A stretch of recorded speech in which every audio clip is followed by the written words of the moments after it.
vibeBooks presents Mansfield Park, Chapter 27, by Jane Austen. Chapter 27. On reaching home, Fanny went immediately upstairs to deposit this unexpected acquisition, this doubtful good of a necklace, in some favorite box in the east room, which held all her smaller treasures. But on opening the door, what was her surprise to find her cousin Edmund there, writing at the table. Such a sight, having never occurred before, was almost as wonderful as it was welcome. "Fanny," said he directly, leaving his seat and his pen, and meeting her with something in his hand, "I beg your pardon for being here. I came to look for you, and after waiting a little while, in hope of your coming in, was making use of your inkstand to explain my errand. You will find the beginning of a note to yourself, but I can now speak my business, which is merely to beg your acceptance of this little trifle, a chain for William's cross. You ought to have had it a week ago, but there has been a delay from my brother's not being in town by several days so soon as I expected, and I have only just now received it at Northampton. I hope you will like the chain itself, Fanny. I endeavored to consult the simplicity of your taste, but, at any rate, I know you will be kind to my intentions and consider it, as it really is, a token of the love of one of your oldest friends." And so saying, he was hurrying away, before Fanny, overpowered by 1,000 feelings of pain and pleasure, could attempt to speak. But, quickened by one sovereign wish, she then called out, "Oh, cousin, stop a moment, pray stop." He turned back. "I cannot attempt to thank you," she continued, in a very agitated manner. "Thanks are out of the question. I feel much more than I can possibly express. Your goodness in thinking of me in such a way is beyond—" "If that is all you have to say, Fanny," smiling and turning away again. "No, it is not. I want to consult you." Almost unconsciously, she had now undone the parcel he had just put into her hand, and seeing before her, in all the niceness of jeweller's packing, a plain gold chain, perfectly simple and neat, she could not help bursting forth again. "Oh, this is beautiful indeed! This is the very thing, precisely what I wished for. This is the only ornament I have ever had a desire to possess. It will exactly suit my cross. They must and shall be worn together. It comes, too, in such an acceptable moment. Oh, cousin, you do not know how acceptable it is."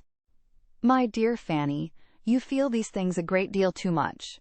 I am most happy that you like the chain, and that it should be here in time for tomorrow. But your thanks are far beyond the occasion.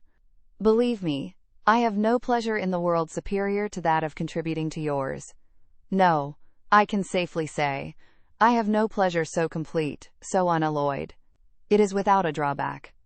Upon such expressions of affection, Fanny could have lived an hour without saying another word, but Edmund, after waiting a moment, obliged her to bring down her mind from its heavenly flight by saying, "But what is it that you want to consult me about?"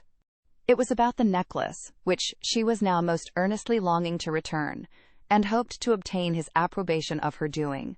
She gave the history of her recent visit, and now her raptures might well be over, for Edmund was so struck with the circumstance, so delighted with what Miss Crawford had done, so gratified by such a coincidence of conduct between them, that Fanny could not but admit the superior power of one pleasure over his own mind, though it might have its drawback. It was some time before she could get his attention to her plan, or any answer to her demand of his opinion. He was in a reverie of fond reflection, uttering only now and then a few half-sentences of praise. But when he did awake and understand, he was very decided in opposing what she wished. "Return the necklace!" "No, my dear Fanny, upon no account. It would be mortifying her severely. There can hardly be a more unpleasant sensation than the having anything returned on our hands, which we have given with a reasonable hope of its contributing to the comfort of a friend. Why should she lose a pleasure which she has shown herself so deserving of?" "If it had been given to me in the first instance," said Fanny, "I should not have thought of returning it. But being her brother's present, is not it fair to suppose that she would rather not part with it when it is not wanted?" "She must not suppose it not wanted, not acceptable at least. And its having been originally her brother's gift makes no difference. For as she was not prevented from offering, nor you from taking it on that account, it ought not to prevent you from keeping it. No doubt it is handsomer than mine, and fitter for a ballroom." No, it is not handsomer, not at all handsomer in its way, and for my purpose, not half so fit. The chain will agree with William's cross, beyond all comparison, better than the necklace. For one night, Fanny, for only one night, if it be a sacrifice, I am sure you will, upon consideration, make that sacrifice, rather than give pain to one who has been so studious of your comfort. Miss Crawford's attentions to you have been, not more than you were justly entitled to. I am the last person to think that could be, but they have been invariable, and to be returning them with what must have something, the air of ingratitude, though I know it could never have the meaning, is not in your nature, I am sure. Wear the necklace, as you are engaged to do, tomorrow evening, and let the chain, which was not ordered with any reference to the ball, be kept for commoner occasions. This is my advice. I would not have the shadow of a coolness between the two whose intimacy I have been observing with the greatest pleasure, and in whose characters there is so much general resemblance in true generosity and natural delicacy as to make the few slight differences, resulting principally from situation, no reasonable hindrance to a perfect friendship. I would not have the shadow of a coolness arise, he repeated, his voice sinking a little, between the two dearest objects I have on earth. He was gone as he spoke, and Fanny remained to tranquilize herself as she could. She was one of his two dearest, that must support her. But the other, the first. She had never heard him speak so openly before, and though it told her no more than what she had long perceived, it was a stab, for it told of his own convictions and views. They were decided. He would marry Miss Crawford. It was a stab, in spite of every long-standing expectation, and she was obliged to repeat again and again that she was one of his two dearest, before the words gave her any sensation. Could she believe Miss Crawford to deserve him? It would be, oh, how different would it be, how far more tolerable. But he was deceived in her. He gave her merits which she had not. Her faults were what they had ever been, but he saw them no longer. Till she had shed many tears over this deception, Fanny could not subdue her agitation, and the dejection which followed could only be relieved by the influence of fervent prayers for his happiness. It was her intention, as she felt it to be her duty, to try to overcome all that was excessive, all that bordered on selfishness, in her affection for Edmund.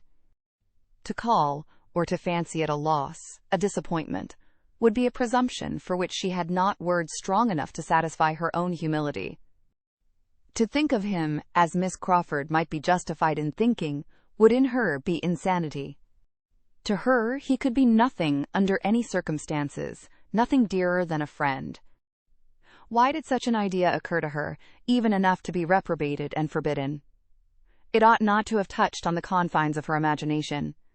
She would endeavor to be rational, and to deserve the right of judging of Miss Crawford's character, and the privilege of true solicitude for him by a sound intellect and an honest heart. She had all the heroism of principle, and was determined to do her duty. But having also many of the feelings of youth and nature, let her not be much wondered at, if, after making all these good resolutions on the side of self-government, she seized the scrap of paper on which Edmund had begun writing to her, as a treasure beyond all her hopes, and reading with the tenderest emotion these words, "My very dear Fanny, you must do me the favor to accept," locked it up with the chain, as the dearest part of the gift. It was the only thing approaching to a letter which she had ever received from him. She might never receive another. It was impossible that she ever should receive another so perfectly gratifying in the occasion and the style.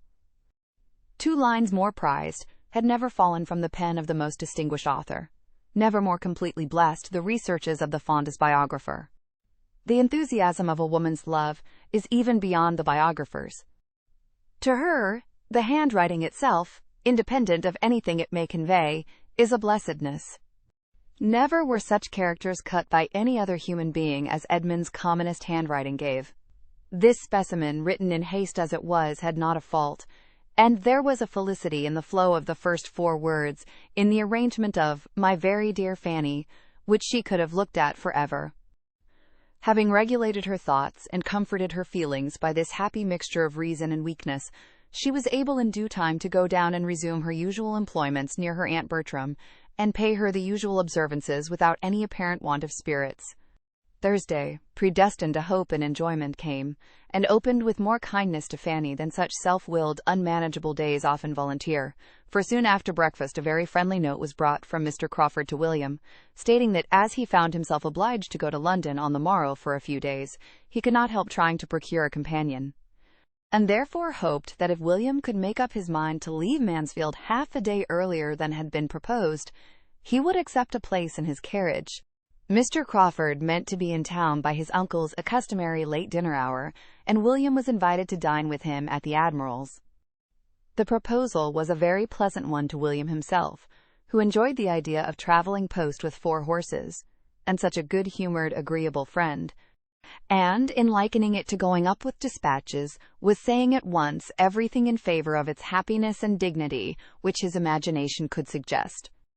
And Fanny, from a different motive, was exceedingly pleased, for the original plan was that William should go up by the mail from Northampton the following night, which would not have allowed him an hour's rest before he must have got into a Portsmouth coach. And though this offer of Mr. Crawford's would rob her of many hours of his company, she was too happy in having William spared from the fatigue of such a journey to think of anything else. Sir Thomas approved of it for another reason. His nephew's introduction to Admiral Crawford might be of service. The Admiral, he believed, had interest. Upon the whole, it was a very joyous note.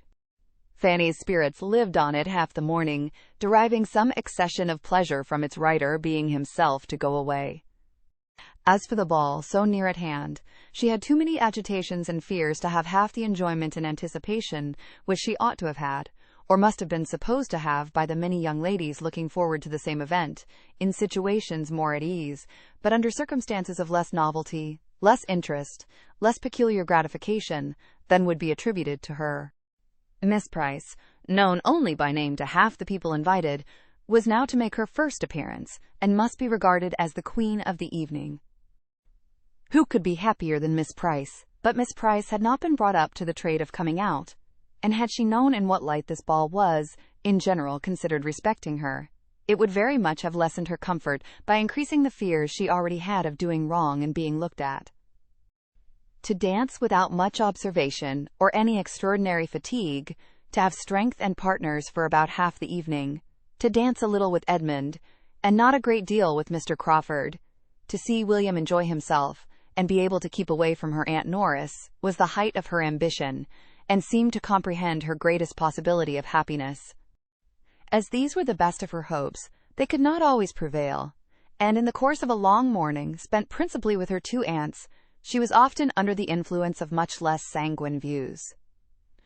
William, determined to make this last day a day of thorough enjoyment, was out snipe shooting. Edmund, she had too much reason to suppose, was at the parsonage, and left alone to bear the worrying of Mrs. Norris, who was cross because the housekeeper would have her own way with the supper, and whom she could not avoid, though the housekeeper might. Fanny was worn down at last to think everything an evil belonging to the ball, and when sent off with a parting worry to dress, moved as languidly towards her own room, and felt as incapable of happiness as if she had been allowed no share in it.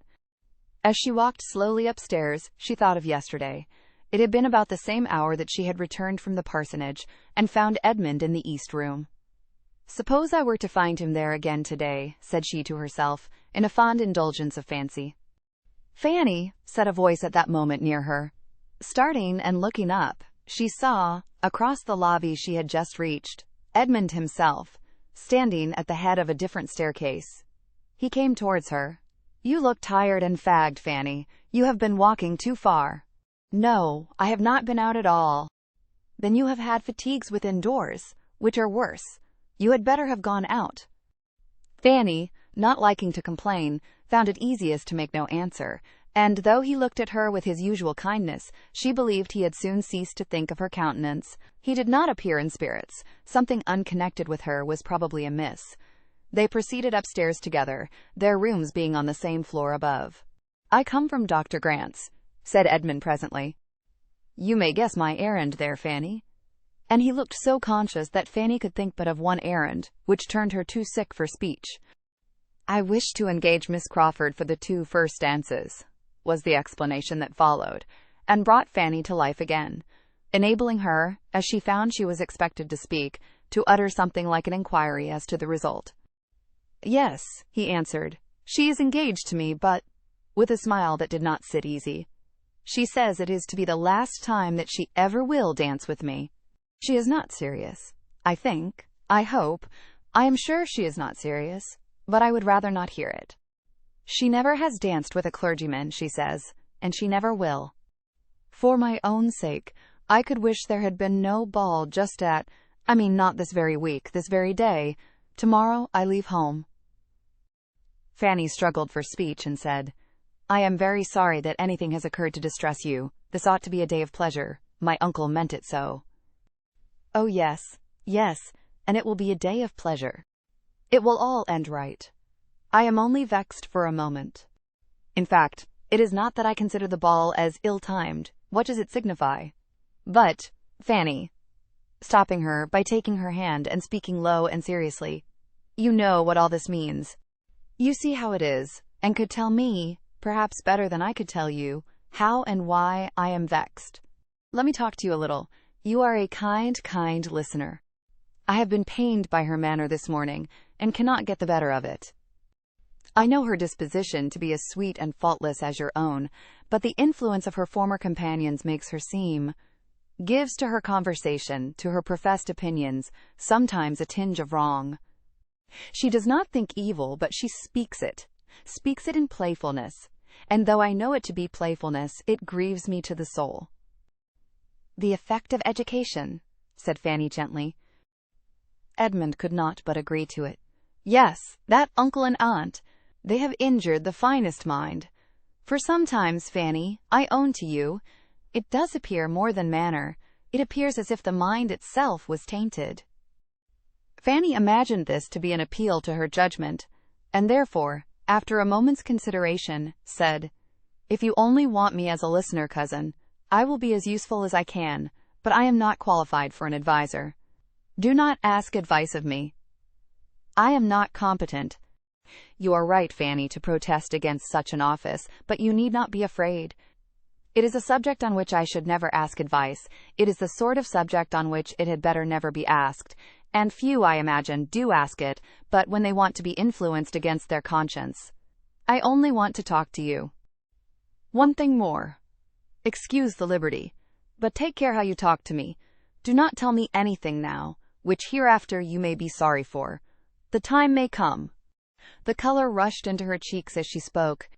"Dearest Fanny," cried Edmund, pressing her hand to his lips with almost as much warmth as if it had been Miss Crawford's, "you are all considerate thought, but it is unnecessary here. The time will never come. No such time as you allude to will ever come. I begin to think it most improbable. The chances grow less and less, and even if it should, there will be nothing to be remembered by either you or me that we need be afraid of, for I can never be ashamed of my own scruples, and if they are removed, it must be by changes that will only raise her character the more by the recollection of the faults she once had. You are the only being upon earth to whom I should say what I have said, but you have always known my opinion of her. You can bear me witness, Fanny, that I have never been blinded. How many a time have we talked over her little errors? You need not fear me. I have almost given up every serious idea of her, but I must be a blockhead indeed if, whatever befell me, I could think of your kindness and sympathy without the sincerest gratitude." He had said enough to shake the experience of 18. He had said enough to give Fanny some happier feelings than she had lately known, and with a brighter look, she answered, "Yes, cousin, I am convinced that you would be incapable of anything else, though perhaps some might not. I cannot be afraid of hearing anything you wish to say. Do not check yourself. Tell me whatever you like." They were now on the second floor, and the appearance of a housemaid prevented any farther conversation. For Fanny's present comfort, it was concluded, perhaps, at the happiest moment. Had he been able to talk another 5 minutes, there is no saying that he might not have talked away all Miss Crawford's faults and his own despondence. But as it was, they parted with looks on his side of grateful affection, and with some very precious sensations on hers. She had felt nothing like it for hours. Since the first joy from Mr. Crawford's note to William had worn away, she had been in a state absolutely the reverse. There had been no comfort around, no hope within her. Now everything was smiling. William's good fortune returned again upon her mind, and seemed of greater value than at first. The ball, too. Such an evening of pleasure before her. It was now a real animation, and she began to dress for it with much of the happy flutter which belongs to a ball.